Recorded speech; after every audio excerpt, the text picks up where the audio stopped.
Welcome to Success Authority's Conversation Street with Leadership Authority Peter Beaumont and with Business Culture Authority Ron Lehman and me, Linda Ruland, Success Authority's founder.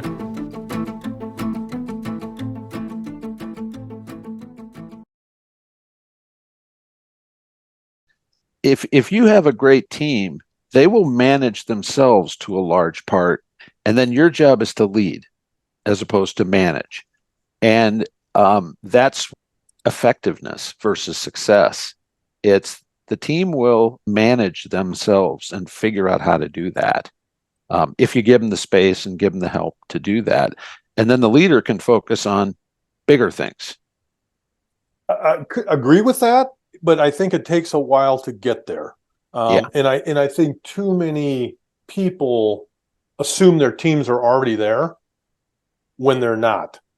And then many times I'll see teams swirl when a leader won't step in to make a call, or where a leader will not hold people accountable for performance. Yeah.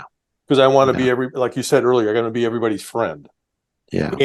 And so I do think you can get to a team to that stage, Ron. I couldn't agree with you more. You can get teams to that stage, but I don't think it happens easily. I don't think it happens all that much.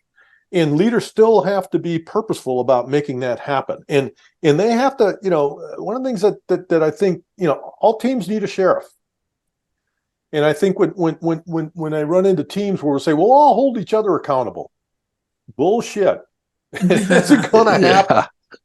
So leaders have got to be really comfortable saying, here's the expectations about how we work together and how, and I'm going to help you get there and I'm going to support you and make sure you develop.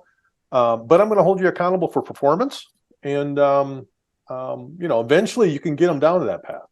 Yeah, I certainly didn't mean to imply it happens by accident or that it's the norm.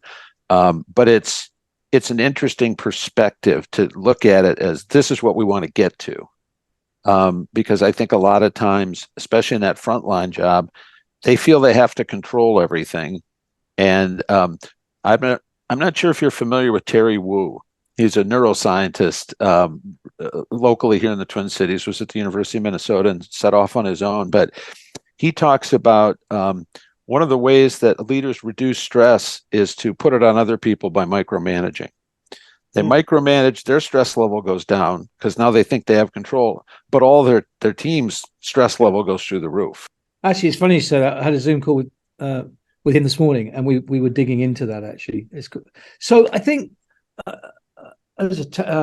coming back to the conversation, I think one of the problems, one of the reasons, should I say, that I think we have this issue is that we as probably not just this nation, but more this nation than any other, and I've lived in 8 different countries, we put the emphasis on individuals much more than anywhere else I've experienced work. Yeah. We put people on a pedestal, and it's all about, and it does stem from sport, but it's also in the world of movies and entertainment as well.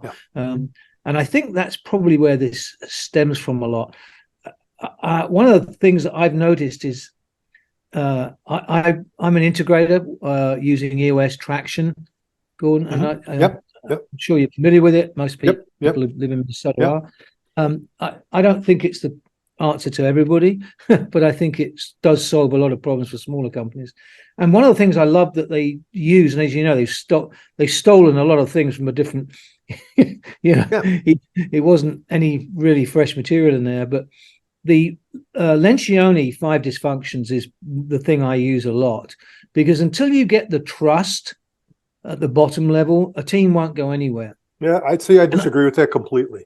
And I think I've collected data on 3,000 teams from around the world. Yeah. I've got our own model. I think Lencioni gets it absolutely backwards. Right. Absolutely right. Well, I just said Lencioni gets it absolutely backwards. I think Lencioni has done more damage to us building teams than anybody. So explain that then, because I disagree. Okay, so airline cockpit crews. All right. If you know anything about airline cockpit crews, pilot doesn't know the co-pilot, co-pilots don't know the flight attendants. They come together, they perform flawlessly every trip. Mhm. There's no trust there. These people don't know each other. They're complete strangers. Mhm. Trust is a mediating variable. And that sounds like a big psychological term, but what I mean by that is it's something that builds over time. It's not an input variable. Lencioni treats it like an input variable. It's like if you don't have trust, you do not pass go, you do not collect $200. Doesn't happen. I think trust is something that, there's three ways you build trust on a team. People have got to feel confident that everybody on the team knows what they're doing. So there's an ability component. I feel like Linda knows what she's doing. Ron knows what he's doing. Peter knows what he's doing. I trust these people. If I don't, I'm going to start doing stuff around them to mitigate their lack of expertise. Secondly, there's a benevolence component. And benevolence has to do with, are people going to do what's right for the team, or are they going to pursue their own selfish interests? And the third component is an integrity component. It says, all right, are people going to safeguard confidential information? Are they going to follow through with their commitments? Are they going to abide by the rules? You're not going to get at any of that stuff by sharing MBTI results when you get started with the team. It ain't going to happen.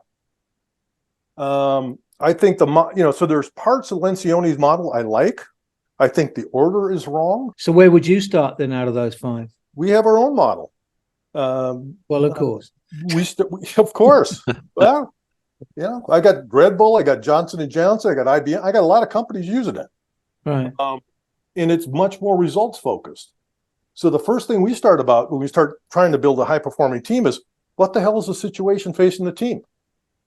Who are the customers? Who are the competitors? What's the economic landscape look like? What's the political realities facing the team? Right. What are the market conditions like?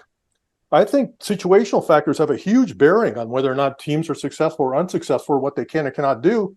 You don't even find situational factors mentioned in Lencioni's model. You think about a Navy SEAL team going on a mission over to Sahel. They're going to spend 2 or 3 days talking about the situation. Let's get clear about what's going on. What are we up against? Most teams don't do that. And we have other components too, talking about what's the purpose of the team, what's its unique value add, what kind of metrics is it after. We talk about talent. Some of the same components are in Lencioni's model, but we go about it very, very differently. Well, that's the beauty of, I think that's where all of us are doing things like that, where you take what's out there and you make it work and figure out, gee, how does this make sense to me? And we, build on that. But I like the notion of confidence before trust. Because I agree that trust takes a long time to build, and you don't do it once. It's like, okay, everybody trusts each other, good, we're done. I don't think that's true. But in just connecting it back to your airline crew analogy, I think they all have confidence in that everyone that's there has been trained and vetted, and they know what they're doing. Yep. Exactly. So they can have confidence, which because it is kind of interchangeable parts. And I've had pilots say that it's if they could fly with the same crew all the time, that they would like that. That would be better. There's a shorthand, they kind of learn. But the industry, the nature of it is interchangeable parts. But there's a larger team, maybe is another way to say it. There's the team of the whole organization of flight crew that they've all gotten there because they've been they've been chosen and trained, and they have confidence that nobody's going to be sitting next to them who doesn't know what they're doing. So they may have some different styles, but I would argue, Ron, that and Gordon, that is a form of trust. Oh yeah, absolutely. Yeah. So Peter, I wouldn't. It doesn't dismiss the argument, in my view, that trust has to be implicit before you can actually build a team properly. That's my view. But I think your airline example is great. It made me think for a minute. I'm like, but wait a minute. They're just as Ron said. They trust that they've been through the right training, that they know what they're doing, and therefore they have confidence in each other's abilities who work as a team. So Yeah. And that's a great example too of after some horrific accidents. One of the things that they have found is that if everyone on the team just is looking at the captain and just thinking they're always right, and the captain's in charge, and if they decide to do something that the rest of the team doesn't agree with, people didn't speak up. Also happens in healthcare a lot. I saw some research where nurses were asked if they saw a surgeon do something that was clearly wrong, would they speak up? And 75% said they wouldn't. Well, And it as a speaks volume patient, about, it speaks volume about psychological safety. Yeah. Well, I can't let us go much farther without talking about culture because that's my thing. But talk a little bit about because I think I've looked at everything we've talked about through that lens. The whole notion of not only the leader is helping create a culture and set a culture, but also how culture affects teams within an organization. Well, certainly, because one of the components we talk about with teams are team norms. How do teams meet? How often do they meet? What do they talk about? How do people treat each other? How do they make decisions? What are the rules around accountability and ownership? The rules around communication? All of those implicit rules, in many cases, they are implicit. They're not explicit. Those implicit rules govern what teams talk about and what they do. So part of what we end up doing as we do offsites is we do something what I call making the implicit explicit. So great, you've got all these unwritten rules about when you meet and what you talk about and how your meetings run and how you make decisions. Let's make them explicit. Let's be really explicit about what they are and who should be involved with what decisions and how decisions get made and who's going to make the final call. Mm-hmm. And I think that's important for new members coming on the team. Yeah. Is now here's the rules of the road. Here's how we operate. And also it's a great, sort of activity for the team to sort of create that. And because I think out of those conversations come some really interesting discussions about what's the implicit versus the explicit. Yep. Because I'm a firm believer that the implicit almost always wins when I'm by myself and have to make a decision. Oh, yeah. Yeah. And there's all the stuff that is true, but is not listed on the website as our values. When I do cultural audits, one of the things I always look for is the operational culture versus the one that we talk about. Mm-hmm. And what really drives decisions and drives teamwork and drives leadership that is, as you said, it's not written down anywhere. And back to Peter's point, a lot of that implicit stuff, if it's not explicit, when those people leave, there it goes. Mm-hmm. And so now, a lot of that organizational knowledge, not only about the work, but about the humans and how we deal with things, that just goes away because little by little, I'm a firm believer that cultures, when left by themselves, never get better. They just get worse because everyone's got what they think is the implicit rules. And they, when it's not written down, well, we're all looking at it through our own prisms and deciding what that really means until the team really decides this is what we do, and then holds themselves and each other accountable for that. Yeah, and I think that's the critical part. So one is being explicit about it, as you said, Ron, but then the second piece is what are the accountability mechanisms then we have to put in place to make sure we're living up to our agreements. Yeah.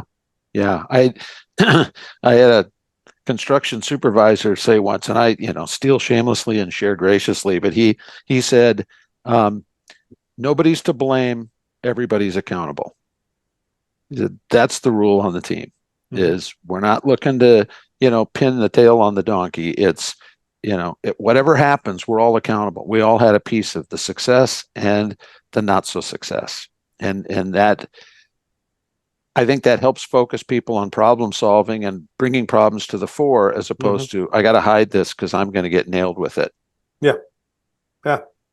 So I'd like to go back to Ron's one of the original questions, I think, was what are the commonalities you're seeing, Gordon, in, you're into two really important areas, in my view, these psychological assessments of potential leaders. So you're dealing with a lot of potential leaders moving into positions. And then, of course, you're dealing with a lot of leaders already through executive coaching.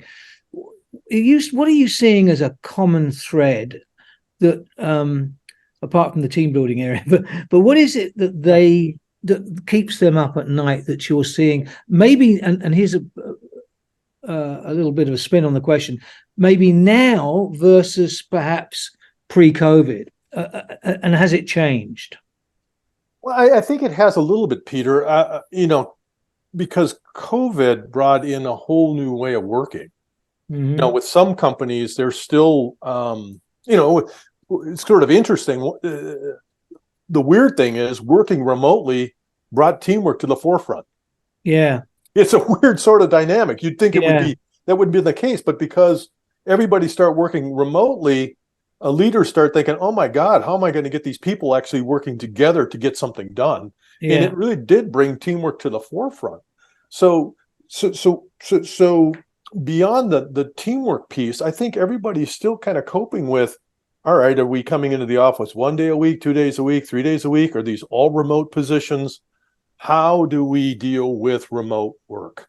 And CEOs are struggling with the fact that if I'm a hard ass about being in the office 5 days a week, what's turnover going to look like? Yeah. Because it's a pretty good labor market still for people looking to find something else to do.